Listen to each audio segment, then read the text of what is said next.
துருவிய egg gravy செய்கிறதுக்கு first கடாயில் எண்ணெய் ஊற்றிக்கணும். அப்புறம் ஒரு ஸ்பூன் கடுகு, ஒரு ஸ்பூன் சீரகம், அப்புறம் ஒரு 3 பெரிய வெங்காயம், கருவேப்பிலை போட்டு நல்லா வதக்கிக்கணும். அது வதங்கினதுக்கப்புறம் டொமேட்டோ, கார்லிக், ஜிஞ்சர்லாம் அரைச்சி பேஸ்ட்டாக ஊற்றிக்கணும். நல்லா கிண்டி விட்டுக்கணும். இதுக்கு தேவையான உப்பு போட்டுக்கலாம். உப்பு போட்டு நல்லா கிளறிக்கணும். அதுக்கப்புறம் ஒரு ஸ்பூன் குழம்பு மிளகாய்த்தூள், ஒரு ஸ்பூன் கரம் மசாலா, இது மட்டும் போதும். அதை மட்டும் போட்டு வேணும்னா இன்னும் காரம் வேணும்னா மிளகாய்த்தூள் போட்டுக்கலாம்.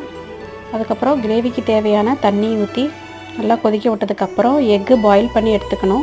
அந்த எக்கை இந்த மாதிரி துருவியை வச்சு துருவிக்கணும். இந்த மாதிரி துருவி வச்ச எக்கை குழம்பு கொதித்ததுக்கப்புறம் அதில் போட்டு கொத்தமல்லி தழை போட்டு நல்லா கிளறிக்கணும். இது ஜஸ்ட்டு ஒரு கொதி கொதிச்சா போதும். சூப்பரான துருவி போட்ட egg gravy ready. Idli, dosa, சப்பாத்திக்கெல்லாம் தொட்டு சாப்பிட்றதுக்கு சூப்பராக இருக்கும். தேங்க்யூ, பாய்.